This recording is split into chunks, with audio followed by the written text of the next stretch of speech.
Cowboys want to make Brandon Aubrey the highest paid kicker in the league. No. Calvin Watkins reporting a multi-year deal around $7.5 million per year. Aubrey's camp kicked that offer to the curb. How about $10 million? Cowboys trying to figure it out. Here's how good of a kicker he is. Field goal percentage is fifth best all time, 88%. 50-yard makes 35. It's 7 more than anyone else since 2023. And I think that field goal percentage is unfair to him. Because he hit some bombs. Because he tried. They asked him to try. Hit a 65-yarder. And nobody else would try. So you can only franchise tag one guy. Yes. They're talking about franchise tagging Pickens. Yeah. Who's more of an important offseason priority? Listen, I think Brandon Aubrey is one of the most important weapons in the league. He's a restricted free agent, which means, it's a little complicated. Teams can then sign him away, but they'd have to give up a draft pick for it, not the same as the franchise tag. And they can tender him. If they tender him in the second round, then a team, if he signs it, then that team has to give up a second-round pick in addition to the contract. Here's the thing. If I'm a team like Denver, I would do that. And if I were Denver in particular, because I don't totally trust their offense, the thin air up there, the kick, you start the possession at the 35 after a touchback, are you 1 first down away? If we get 11 yards on the drive and we are, at 40, at our own 46, and so are we in field goal range in Denver? Close to it. 15 yards, definitely. I would give Brandon Aubrey, if I were a contender such as Denver, the kicker version of the Mahomes deal. I'd give him a 10-year, $75 million contract. And $50 million guaranteed. And guess what? I just don't have to have all my worries as a football team. Kicker is taken care of for a decade. I think he's that good, and I think the new kickoff rules have made a guy like that much more valuable. He's been in the league 3 years. He's been an All-Pro all 3 years. And if I'm Dallas, I would same thing. 10-year, $75 million. I know you want $10 million a year, but how about what we're offering you, but for a decade? Yeah. This is always the most fascinating part of the offseason. These kinds of nuanced conversations. Actually, I don't even want to say nuanced because that's not quite the right word. It's more like a complete free-for-all. It's almost the opposite of nuance in some ways. Because I don't know how many people sitting at home can really figure out whether it's better to pay someone like Brandon Aubrey $10 million per year or $7.5 million or maybe $7.5 million, but spread out over like 10 years. I just think it's crazy to try and parse that stuff with any certainty. Trying to figure out the optimal contract structure for a kicker of all positions is genuinely difficult. But I will say this about the Denver Broncos situation. That's why this is such a thought-provoking take. That's actually why originally, when I set out to make this clip, I was going to turn it into a Dallas Cowboys discussion. But then I thought, no, I want to talk about the Denver Broncos instead. It's thought-provoking. It's definitely worth exploring. And when you have a kicker operating in Denver, with that altitude and all the unique dynamics that come with playing in the mile-high city, that adds another interesting layer to the entire conversation. I will say this as someone who watched a lot of Cowboys games this past season, it became genuinely tricky to figure out how to best utilize Aubrey, because he can kick from so far out.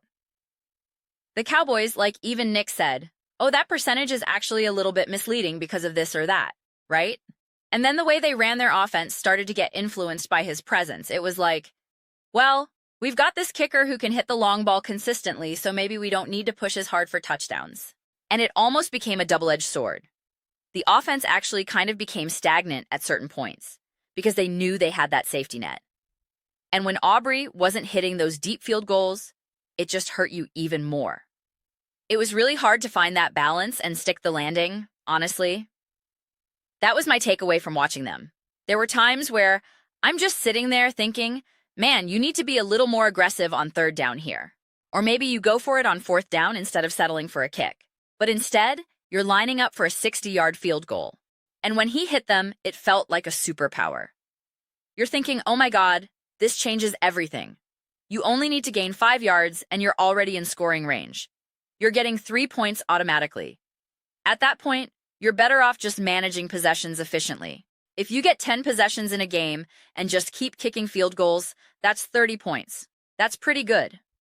You just need your offense to get maybe 1 touchdown, maybe 2 touchdowns max, and the rest can be field goals. You're scoring 28 points a game now without even trying that hard. All you need is a couple of touchdowns and a handful of first downs per drive, and you're golden. It really is kind of crazy when you think about it. But obviously, it doesn't always turn out that way in practice. There were plenty of times where Dallas got their hand caught in the cookie jar, so to speak. It felt like they were stuck in no man's land, unsure whether to be aggressive or conservative. And you're just sitting there thinking, wow, what do you even do in that situation? In a lot of ways, I've been comparing things to Steph Curry recently. This situation makes me think of Steph and his three-point shooting. Yeah, you can hit that logo 3. That doesn't mean everyone should be shooting logo 3s. And even Steph, I know you can hit it, but maybe you're shooting too many logo 3s actually. There have been moments, stretches where even he admitted it, and Steve Kerr had to tell him, you're probably shooting too difficult of shots right now. I know you can hit them. I know you're capable, but that might not be the most conducive thing to winning basketball in this particular moment. So when you have that tool in the toolbox, when you have a lot of tools in the toolbox, one of the biggest challenges is figuring out when and how to use them. It's the classic dilemma. I know I can do this, but that doesn't mean I should. And that's exactly the kind of strategic question that a weapon like Aubrey brings to an offense. But I will say this. The way things have been evolving, it does feel like Aubrey might not be the only one for long.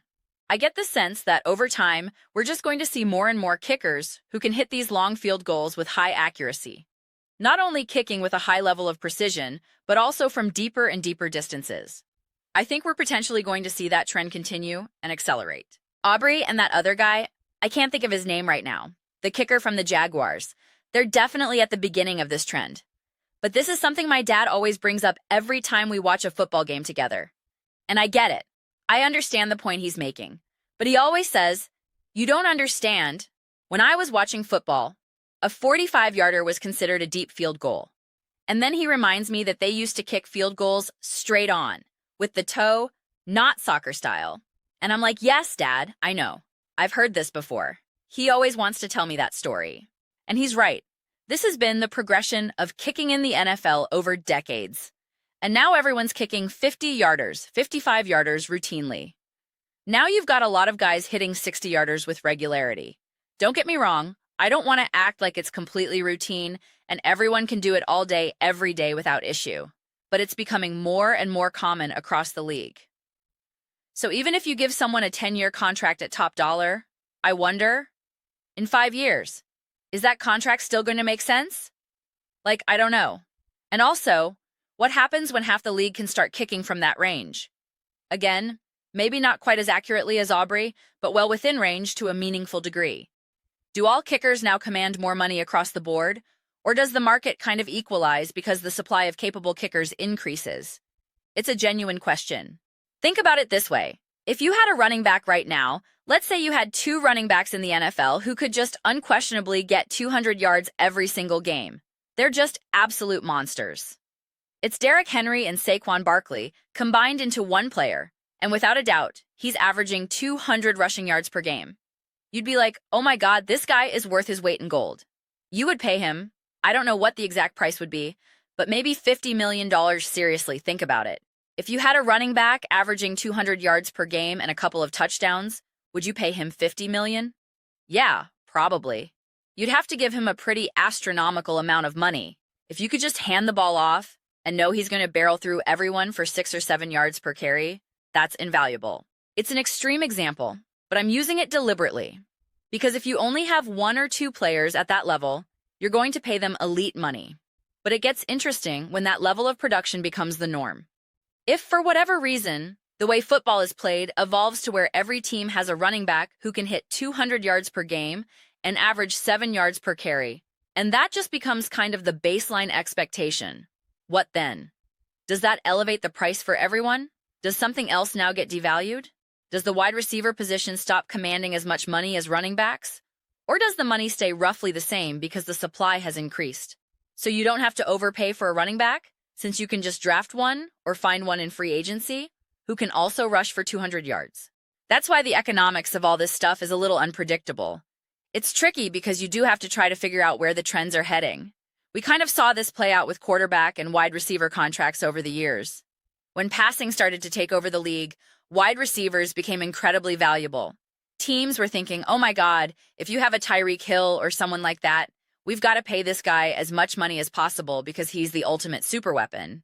And then other wide receivers got their contracts elevated through that market adjustment. Then eventually, teams started to realize, well, do we really need to pay that much? Because there are so many great wide receivers coming out of the draft year after year. But then other teams would argue, yeah, but they're still so important, we have to pay them. And then it just becomes a messier conversation where you have some teams willing to pay and others not. It becomes a lot more complicated. And then it turns into a conversation about where your team is in its competitive window. You don't really want to pay a wide receiver $40 million, but if you have a legitimate saucy to win the Super Bowl this year, maybe it's worth it. You start getting into those kinds of discussions. I've been thinking about this actually since near the end of last season, the evolution of field goal kicking and what it means for the league, especially with the rule changes on kickoffs. Kind of like what Nick is saying, but he's making it very specific to Denver. And I'm just trying to think about the broader trends.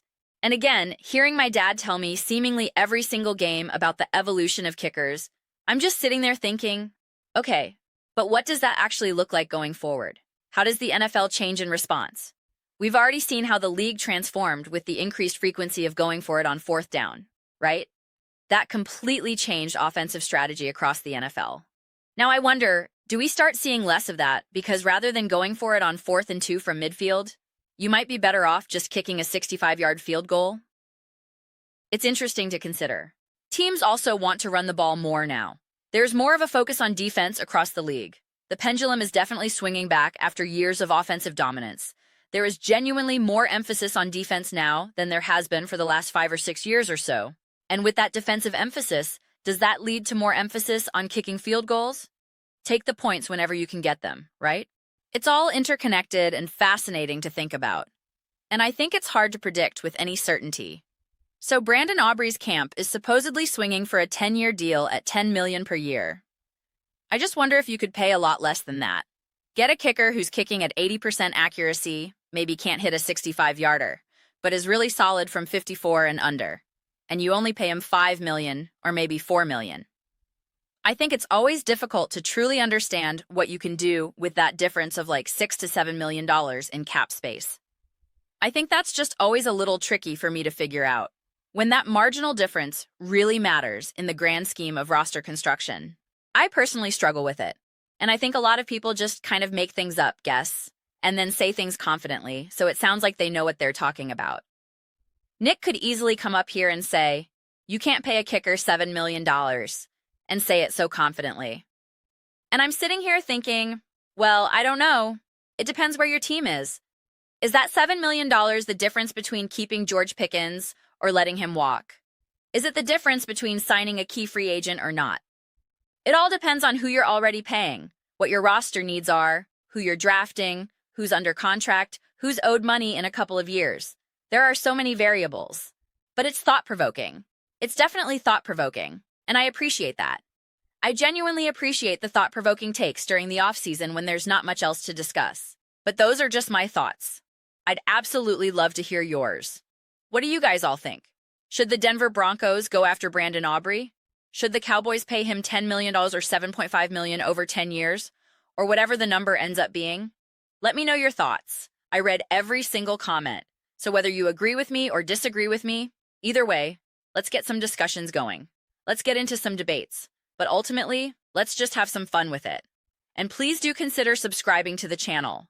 We're building an amazing community here, and I absolutely love seeing you be a part of it. I want to build something that we all genuinely feel connected to. Something that we're really excited to be part of. I think we're well on our way to doing that. Please don't forget to give this video a thumbs up as it really does help with visibility and the algorithm. Thank you so much. See you next time.